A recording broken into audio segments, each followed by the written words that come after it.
Hello grand master Mallika விஜயகுமாரின் அன்பு வணக்கங்கள்.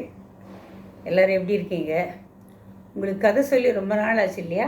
அதனால் இன்றைக்கி ஒரு தமாஷா ஒரு கதை சொல்லலாம் அப்படின்னு பார்க்குறேன். அதாவது ஆச்சாரம் பார்க்குறவன் காசிக்கு போன கதை. என்னது? ஆச்சாரம் பார்க்குறவன் காசிக்கு போன கதை. ஒரு ஊரில் ஒரு ஆசாமி இருந்தான். அவன் ரொம்பவும் சுத்தம் பார்க்குற ஆடு. அவனுக்கு எதை கண்டாலும் அருவருப்பாக இருக்கும். ஒரு சமயம் நம்ம ஆள் ஒரு கல்யாண வீட்டுக்கு போயிருந்தான். கல்யாணம் முடிஞ்சு சாப்பாடு பந்தி ஆரம்பித்தாச்சு. நம்ம ஆள் ஒரு ஓரமாக போய் உட்காந்துட்டான். சாப்பாடு பிரமாதமாக இருந்துச்சு. இவனுக்கு பக்கத்தேரியில் உட்காந்துருந்த ஆசாமி பால் பாயசத்தை உறிஞ்சி உறிஞ்சி குடிச்சிட்ருக்கான். அப்போது அப்படி உறிஞ்சி உறிஞ்சி குடிக்கும்போது சில சமயத்தில் எச்சில் வந்து பக்கத்தில் உள்ள மேலே தெரிக்கும் இல்லையா? அதே மாதிரி எச்சில் வந்து இவன் மேலே தெரிச்சிட்டுது. நம்ம ஆடு தான் ரொம்பவும் சுத்தம் பார்க்குற ஆடாச்சே, இந்த கர்மத்தை காசியில் போய் தான் தொலைக்கணும் அப்படின்னு நினச்சிட்டு மறுநாளே காசிக்கு கிளம்பி போகிறான். அந்த காலத்தில் இப்போ மாதிரிலாம் பஸ்ஸு, ரயில், ஏரோப்ளேன் எந்த வசதியும் கிடையாது. வசதி இருக்கிறவங்க வண்டி கட்டிக்கிட்டு போவாங்க, வசதி இல்லாதவங்க கால்நடையாகவே நடந்து போவாங்க. போய் சேரவே பல நாள் ஆகும். பகல் முழுக்க நடப்பாங்க. இரவு நேரத்தில் ஏதாவது சத்திரத்திலோ அல்லது யார் வீட்டு திண்ணையிலையோ படுத்து தூங்கி விட்டு மறுநாள் கார்த்தால பயணத்தை தொடங்குவாங்க. இப்படி மற்றவங்க தங்குறதுக்கு வசதியாகவே அந்த காலத்தில் பெரிய பெரிய திண்ணைகள் வச்சு வீடு கட்டியிருந்தாங்க. இப்போவும் அந்த பழைய காலத்து வீடெல்லாம் பார்த்தீங்கன்னா தெரியும், வாசலில் ஒரு திண்ணை, அந்த திண்ணையில் திண்டு தலகாணி மாதிரி ஒரு திண்டு கூட கட்டியிருப்பாங்க. அதுவும் நீங்கள் காஞ்சிபுரத்துலலாம் பார்த்தீங்கன்னா இந்த மாதிரி வீடுகள் நிறைய பார்க்கலாம். திண்ணையில் வந்து தங்குறவங்களுக்கு சாப்பாடோ அல்லது நீர்மோரோ அல்லது வேறு ஏதாவது தங்கள் சக்திக்கு முடிஞ்ச ஏதோ ஒன்றை அவங்களுக்கு சாப்பிட கொடுப்பாங்க. நம்ம ஆள் பகல் முழுக்க நடந்து இரவில் ஒரு வீட்டு திண்ணையில் போய் வந்து சுருண்டு படுத்துக்கிறான். அந்த வீட்டு ஆள் வந்து, ஐயா உங்களை பார்த்தா ரொம்ப தூரம் நடந்து களைச்சி போனவராக தெரியுது, வாங்க ஐயா வந்து சாப்பிட்டுட்டு படுங்க அப்படின்னு சொல்கிறார். நம்ம ஆளுக்கு நல்ல பசி தான், ஆனால் ஆச்சாரம் தடுத்துது. ஐயோ எப்படி இருக்குமோ தெரியலையே. கடைசியில் வயிறு தான் ஜெயிச்சுது. நம்ம ஆள் சாப்பிட சம்மதிக்கவும் அந்த ஆள் தன்னுடைய மனைவியை கூப்பிட்டு, அம்மா பாருமா வாசலில் ஒருத்தர் வந்திருக்காரு, அவருக்கு சாப்பாடு போடு அப்படின்னு சொல்கிறாரு.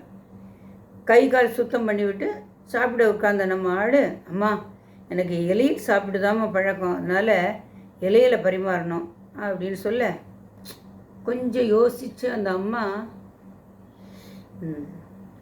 சரி இதோ போடுறேன் அப்படின்னு சொல்லிட்டு இலையை எடுத்துகிட்டு வந்து சாப்பாடு பரிமாறுறாங்க. சும்மா சொல்லக்கூடாது, சாப்பாடு ரொம்ப அருமையாக இருந்துச்சு. நம்ம ஆள் நல்ல திருப்தியாக சாப்பிட்டான். சாப்பாடு முடிஞ்சு இலையை எடுக்க போகும்போது இந்த அம்மா ஒழியுது, ஐயா இலையை நீங்கள் எடுக்காதீங்க, நான் எடுக்கிறேன் அப்படின்னு சொல்லிட்டு அந்த இலையை ரொம்ப பத்திரமாக எடுத்துகிட்டு போகிறாங்களாம். இதை பார்த்த நம்ம ஆள் தூர வீசி எறிய போகிற இலையை என்னத்துக்கு இவ்வளவு பத்திரமாக எடுத்துகிட்டு போகிறாங்க அப்படின்னு கேட்க அந்த அம்மா, இந்த ஊரில் வாழை இலையெல்லாம் கிடைக்கிறது குதிரை கொம்பு தான். என்னோடய மாமனாரும் உங்களை போல் வாழை இலையில தான் சாப்பிட்றாடு. அவருக்காக ஒரே ஒரு வாழை இலை வாங்கி வச்சுருந்தோம். அவர் சாப்பிட்டதும் அதை கழுவி பத்திரமாக எடுத்து வச்சுருவோம்.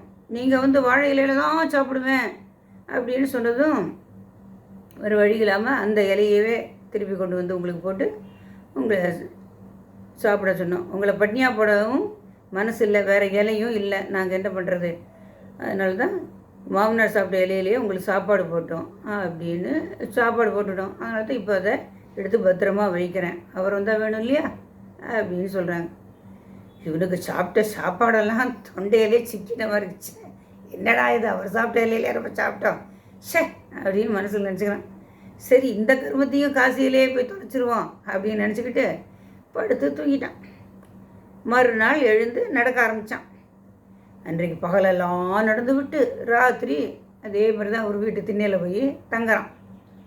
அந்த வீட்டம்மா இவனை பார்த்தோம், ஐயா சாப்பாடு சூடாக இருக்குது, வந்து ஒரு வாய் சாப்பிட்டுட்டு போடுங்க அப்படின்னு சொல்கிறாங்க. நம்மால் முன்னெச்சரிக்கையாக வாழை இலையெல்லாம் வேண்டாமா அப்படின்னு மனசில் நினச்சின்ட்டு வாழை இலை வேண்டாம் அப்படி சொல்லிட்டு தினமும் புழங்காத மண் பாத்திரம் இருந்தால் அதில் சாப்பாடு போடுங்க அப்படின்னு சொல்கிறார். அப்படி சரி அந்த அம்மா ஓகே சொல்லிட்டு போகிறாங்க. அந்த அம்மா வந்து ரொம்ப நேரமாக ஏதோ ஒரு ரூமில் போய் தொழாவி தடவி தேடி கண்டுபிடிச்சி ஒரு பாத்திரத்தை கொண்டு வந்து அதில் இவனுக்கு சாப்பாடு வைக்கிறாங்க. திருப்தியாக சாப்பிட்ட இவன் மண் பாத்திரத்தை கிணற்றடிக்கு கொண்டு போய் கழுவ ஆரம்பிக்கிறான். ஆனால் அது என்ன செய்யுது, கை தவறி கீழே விழுந்து மண் பாத்திரம் உடஞ்சி போயிடுத்து. இதை பார்த்ததும் அந்த வீட்டில் இருந்த ஒரு கிழவி குய்யோ முறியோன்னு கத்த ஆரம்பிக்கிறான். யாரையா அது? நான் எவ்வளோ வருஷமாக வச்சுட்டுருக்கேன் அந்த மண் பாத்திரத்தை, நீ ஒரு நிமிஷமாக போட்டு உடைச்சிட்டியே, யார் அது? என் புருஷன் சாக கிடக்கிற கடைசி காலத்தில் இந்த பாத்திரத்தில் தான் அவன் கை கழுவி வாய் கொப்பளிச்சார். என்னோடய கடைசி காலத்துக்கு இது உதவுன்னு பத்திரமா எடுத்து வச்சுருந்தேன், அதை இந்த பாவி இப்படி போட்டு உடைச்சிட்டானே அப்படின்னு அந்த கிழவி அலறது. நம்ம ஆளுக்கு ஒரு மாதிரி ஆயிடுச்சு.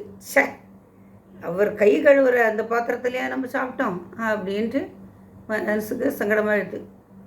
இருந்தாலும் இருக்கவே இருக்குது காசி, அங்கே போய் இந்த கர்மத்தையும் தொலைச்சிடலாம் அப்படின்னு நினச்சிட்டு படுத்துட்டான்.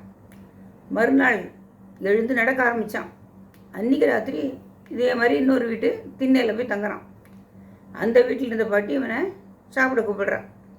இவன் முன்னெச்சரிக்கையாக இலையும் வேண்டாம் பாத்திரம் எதுவும் வேண்டாம், நான் கையை நீட்டுறேன், நீங்கள் கரண்டியால் எடுத்து கையில் போடுங்க அப்படின்னு சொன்னதும் அந்த பாட்டியும் அது மாதிரி செய்ய வயிறு நிரம்ப சாப்பிட்டுட்டு திண்ணையில் போய் உட்காரான். அங்கேருந்த ஒரு மாடப்புறையில் வெத்தலை பாக்கு பெட்டி இருக்குது. அதில் வெத்தலை பாக்கு எல்லாம் இருக்குது. பொதுவாக அந்த காலத்துலாம் இந்த மாதிரி திண்ணையில் வெத்தலை பாக்கு பிடிச்சி நம்ம எடுத்து போட்டுக்கலாம், அதுக்காக தான் அந்த மாதிரி வைக்கிறது. சரி, பாட்டி நமக்கு தான் வச்சுருக்கு போல இருக்குது என்று நினச்சி இவன் என்ன பண்ணுறான், பாக்கை எடுத்து வாயில் போட்டு அப்படி கடிக்கிறான். அவன் கடித்ததும் பாக்கு உடைப்படுகிற சத்தம் கேட்டு வீட்டுக்குள்ளே இருந்த பாட்டி கேட்டுது. பாட்டி குடுகுடுன்னு வெளியில் ஓடி வந்து என்ன அப்படின்னு விசாரிக்கிறான். ஒன்றும் இல்லை, இங்கே இருந்த பாக்கு எடுத்து வாயில் போட்டு கடித்தேன், அந்த சத்தம்தான் அப்படின்னு இவர் சொல்கிறார். நம்ம ஆள் சொல்கிற, பரவாயில்லையே, உங்கள் பல்லு ரொம்பவும் பலமாக தான் இருக்குது, நானும் இந்த பாக்கை 10 நாளாக வாயில் போட்டு கடிக்க முடியாமல் கடிச்சு பார்த்துட்டு எடுத்து வச்சுட்டுருக்கேன், நீங்கள் ஒரே கடியில் கடித்து வச்சிட்டிங்களே, நீங்கள் பலசாலி தான் அப்படின்னு பாராட்டு பத்திரம் வாசிச்சா. நம்ம ஆள் ரொம்பவும் நொந்து போயிட்டான்.